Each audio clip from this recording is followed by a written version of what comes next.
say I like to tell people do a lot of research about what you want to do in life. I tell people this a lot, and people are always laughing, but I'm like, don't be lazy about your life or the kind of things you want to do.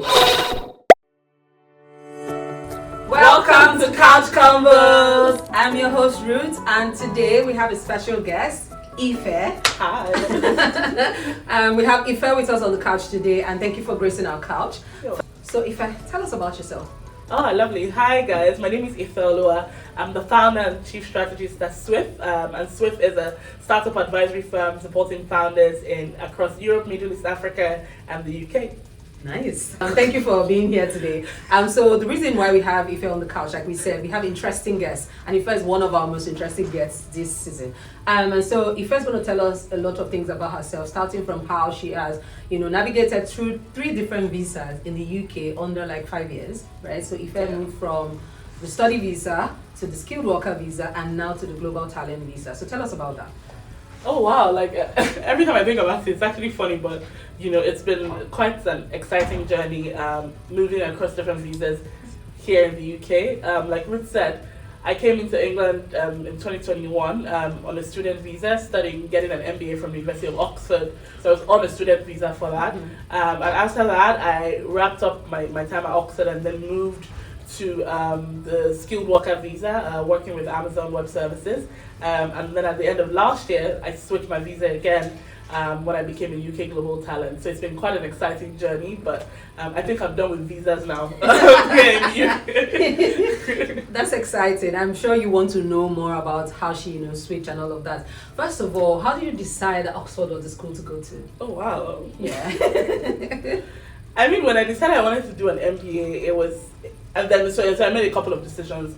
1, I wanted to do an MBA. 2, I wanted to come to this part of the world, right? And this was just a very personal decision. I had been to the US a couple of times.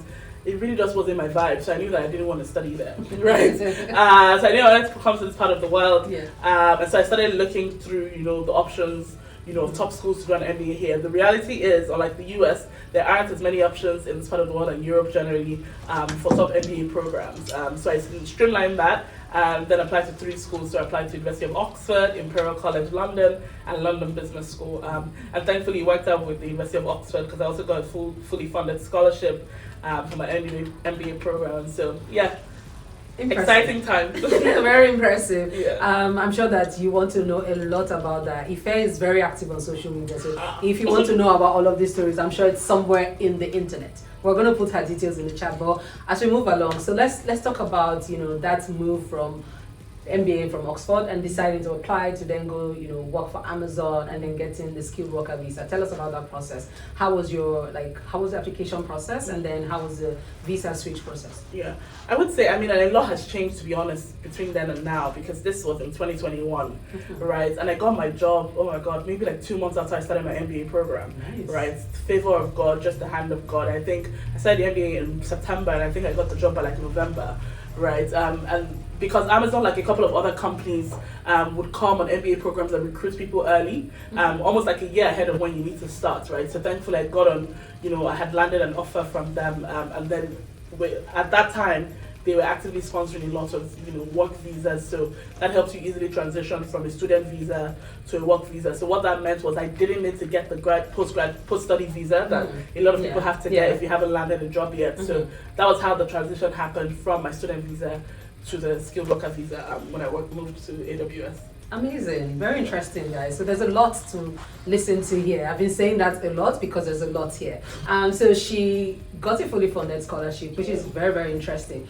What tip would you give for people who, for instance, want to get a fully funded scholarship? We know it's a gray area, there's a lot of information online, but what would you say is your top tip for getting a fully funded scholarship, and how to also take advantage of the opportunities? Like you said, Amazon came to your school and was recruiting people. What would you say, top tips from those 2 things before we move on to the global talent visa? I think generally I'll just say I like to tell people do a lot of research about what you want to do in life. I tell people this a lot, and people are always laughing, but I'm like, don't be lazy about your life or the kind of things you want to do, right? I don't know many people who things get handed out to them. Yeah. Those people are the outliers, right? So be very deliberate about what you're trying to do with your life. If you're exploring opportunities, if you're trying to land scholarships, trying to land jobs, the world is very dynamic and things have changed so quickly in such a short period of time. So be very deliberate, do a lot of research, talk to people, ask questions. You know, there are no stupid questions. You know, so it's okay if people don't respond to you. Like I tell people, like, what's the big deal? If someone doesn't answer you, if someone says no, like big deal, right? So be very ready to, you know, do a lot of work. You know, don't expect things to be handed out to you. Ask questions, be deliberate about everything you're trying to do, and honestly, I promise you, over time it works out. It really does. Yeah, Ife's a living example of everything she said, to be honest. One thing again she did mention is don't be afraid to ask people. One thing I've noticed about people who apply for an MBA is before they apply to the school of interest, they reach out to people who schooled in that place and just ask them questions generally. So I'm sure if you go to Ife's LinkedIn and you want to ask her about MBA, she'll be keen on answering your questions. Okay, so you are now on the Global Talent Visa. Tell us about that and tell us what you do. Alongside having the Global Talent Visa. Oh wow! I mean that is another exciting experience, you know. And I remember, very quick backtrack to February of last year, right? A friend of mine who we went to school together, she was like 3 years my junior in uni, reached out to me that she was applying for this visa and she wanted me to be one of her recommenders. And I was like, yeah, sure, it's not a big deal. So I worked on it with her. She applied, and in like 2 months she reached out to me. Ifeoluwa, oh my god, I got it. I was like, congrats to you, all the best. You know, I was happy, and I wasn't thinking much about it, right?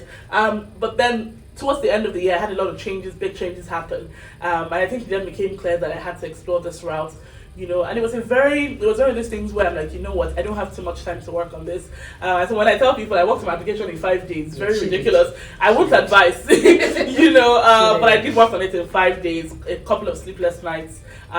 But it was really pulling it. And I tell people that this was one of those applications that pulled a lot out of me, because you're proving yourself to people who don't know you and telling them that you have certain kind of experiences that, you know, are worth taking a chance on. You know, and I like to put it in a bit of context. In the last 10 years that the UK has been giving these visas, you know, to anybody who works in the digital tech space, they've handed out only about 5,000 of these visas, right?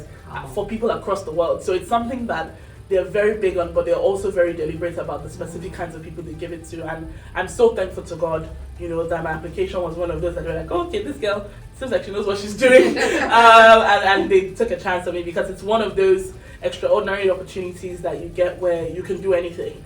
So you can be in a 9 to 5, you can run your own company, you can be in a 9 to 5 and run your own company. The flexibility it gives, it helps, it's a faster way to citizenship. It's just very flexible, and, you know, one of those big decisions I'm excited that I took. I'm so happy for you that you got that. That's very exciting. Thanks. What do you then do alongside having this Global Talent Visa? I already know, but I want you to let our audience know. A little happy to. So now I run my company full time, and I run a company called SWIF. And essentially what I do at SWIF is I help founders and professionals take big bets on their ideas and figure out the missing pieces. So think everything from your ideation to your strategy implementation to, you know, preparing you for startup accelerator programs, you know, to execution and launching, and really just getting your product or services in front of the people who would actually actively pay for them. That's what I do generally. I also support people who want to apply for the Global Talent Visa. Serious people. Not people that are just like, oh, I think this is a great thing, it's such a vibe. You know, but serious-minded people who are ready, because it's a lot of work. So if you're serious about it, feel free to reach out to me. Yes, thank you for letting them know. Like she did mention, she helps a lot of people who want to take big bets on their ideas. And from her story, you can tell that she took a lot of big bets on herself. It's not easy to get into Oxford. It's not easy to get a job at Amazon. And now getting the Global Talent Visa, like she mentioned, 10 years since they started this program, only 5,000 people. And she's one of those 5,000 people. So big bets on herself. And so if you want somebody to hold your hand through that journey, keyword, be serious. She's going to help you on that journey. So where can people find you, Fair? I mean, very easily. You can look through my website. It's strategywithifeoluwa.com. Find me on LinkedIn as well. My full name, Ifeoluwa, will for me, and everything is there. Like Ruth said, I'm one of those fairly active people online. Very active, guys. Being a caveat word. But yeah, feel free to reach out to me if you're on my website and it has everything there, or LinkedIn. Yes. Thank you, Fair. We're going to put all of these things she mentioned in the description box. And one thing you will see on her website as well is testimonial. So she's not just announcing that she has a website just because she wants to. She has a lot of people with testimonials of the work that she's done for them, and a lot of great companies that she's also, you know, worked with. So one thing I wanted to ask you just before we wrap is, what would you say is biggest advice you would give our audience from all of these things you've done? You've taken a lot of bets on yourself, right? What would you say is your top tip for people who want to, follow this path, right? It doesn't necessarily have to be the same path, but top advice for people listening. I think just with people, generally young people, older people, whatever it is, I think it's very important to recognize the need to be in your own lane, and probably because this is my own story, right? You don't want to try and do things the way everybody else is doing it. There's no point in it. We're all living our own lives, we're all in our own race. I tell people I'm in a competition of one. I'm not trying to compete with anybody else, and I think that's one of the big things that has really helped me in everything I've done. People would always do better. People will always be slower, but when it's your time, right? So remember that and prioritize that.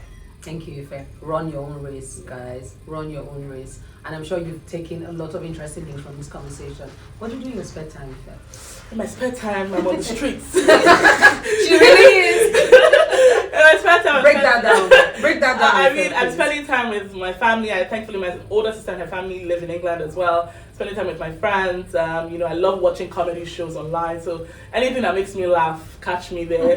I love watching live theatre, live plays as well, and just traveling. I'm always, that's what I see. Generally on the streets. She's told you all of that. That's exciting, Ife, and thank you for being here with us today. Your handles. Your Instagram handles. So Strategy with Ifeoluwa on Instagram. Same for LinkedIn as well. And like I said, LinkedIn is personal handle is Ifeoluwa Google for me, and the website is strategywithifeoluwa.com.